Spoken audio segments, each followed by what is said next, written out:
रवि अपने गांव के पास पुराने सुनसान रेलवे स्टेशन पर उतरा। चारों तरफ सन्नाटा था और ठंडी हवा उसके शरीर में झंझना रही थी। स्टेशन की घड़ी में रात के 12 बज रहे थे और रवि के कदम खुद ब खुद धीरे हो गए। वहां स्टेशन के पीछे एक पुरानी हवेली खड़ी थी, जिसकी दीवारों पर फटी पुरानी पेंटिंग्स थी। गांव वाले कहते थे, जो भी उस हवेली में गया कभी वापस नहीं लौटा। रवि ने अपनी जिज्ञासा को हिम्मत कहा और हवेली का दरवाजा खोला। जैसे ही दरवाजा खुला, अंदर से ठंडी हवा और गंदी पुरानी खुशबू आई। दीवारों पर अजीब सी लाल धब्बेदार लिखावट थी, मैं लौट आई हूं।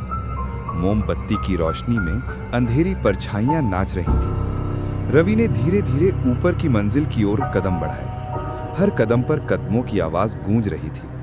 रवि अपने गांव के पास जैसे ही वो कमरे के पास पहुंचा, स्टेशन पर उतरा। दरवाजा चारों अपने तरफ आप खुल सन्नाटा गया। था।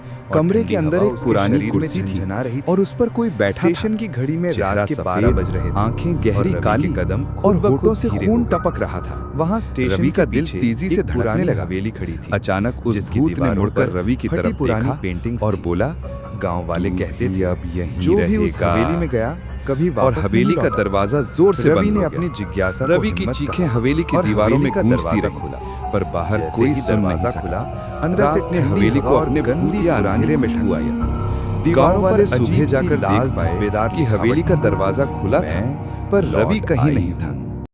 मोमबत्ती की रोशनी में अंधेरी परछाइयां नाच रही थीं।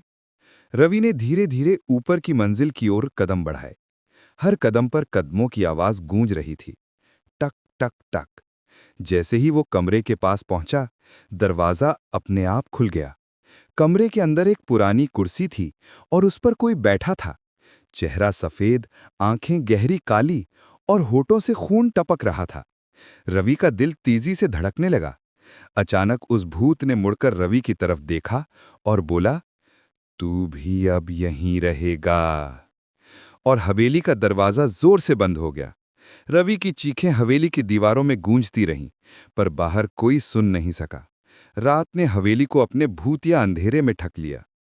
गांव वाले सुबह जाकर देख पाए कि हवेली का दरवाजा खुला था, पर रवि कहीं नहीं था।